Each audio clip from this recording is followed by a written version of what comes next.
হাওড়ায় প্রমোটারকে গুলি করে খুন করার ঘটনায় তদন্ত করছে পুলিশ। ৩ জনকে গ্রেপ্তার করা হয়েছে। বিস্তারিত বলবেন আমাদের প্রতিনিধি সুনীত হালদার, রয়েছেন টেলিফোনে। সুনীত, দেখো সৌমেন, যেটা পুলিশ সূত্রে খবর যে গতকাল গভীর রাতে হাওড়া সিটি পুলিশের গোয়েন্দারা এবং কোলাবাড়ি থানার পুলিশের একটি তদন্তকারী দল কলকাতার জোড়াসাঁকো এলাকা থেকে ৩ জনকে গ্রেপ্তার করেছে এবং তাদের নাম মোহাম্মদ ওয়াকিল ওরফে মুন্না, দিলদার হোসেন এবং মোহাম্মদ বিলাল ওরফে রিঙ্কু।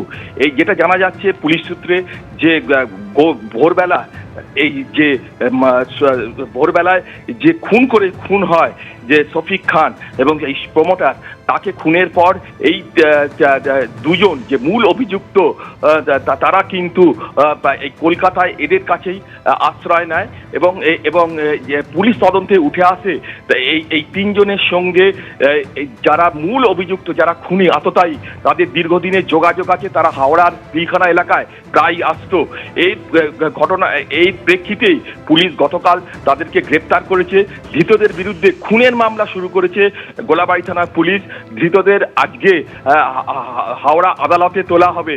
এছাড়াও সাংবাদিক, এবিপি আনন্দের সাংবাদিক ময়ূখ ঠাকুর চক্রবর্তী যে ওপর যে হামলা হয়েছিল, তাকে বেধড়ক মারধর করা হয়েছিল, সেই ঘটনা তো গোলাবাড়ি থানার পুলিশ মোট 6 জনকে গতকালই গ্রেপ্তার করেছে। আজকে তাদেরকে কিন্তু হাওড়া আদালতে তোলা হবে।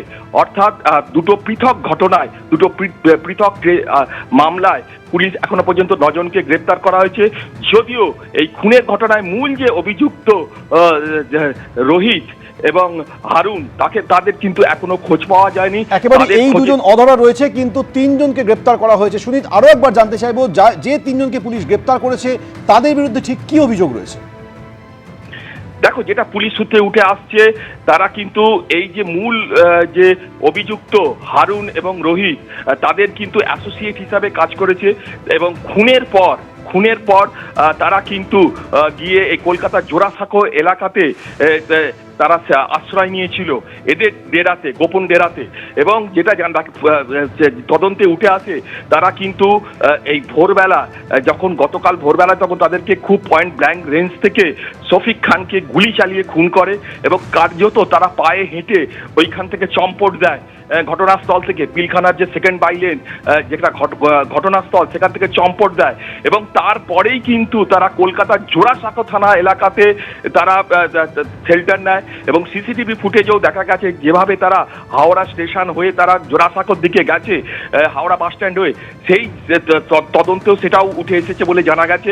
এবং এই জোড়াসাঁকো থানার এলাকা থেকেই এই মোহাম্মদ যে বিলাল, তার আশ্রয় গোপন ডেরা থেকে কিন্তু গতকাল রাতে পুলিশ 3 জনকে গ্রেপ্তার করেছে বলে পুলিশ সূত্রে খবর। এবং তাদের 3 জনের বিরুদ্ধেই খুনের মামলা শুরু করেছে পুলিশ।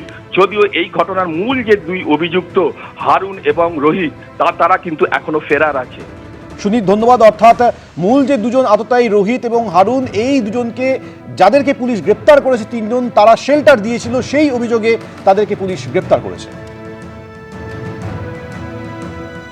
এবিপি আনন্দ, এগিয়ে থাকে, এগিয়ে রাখে।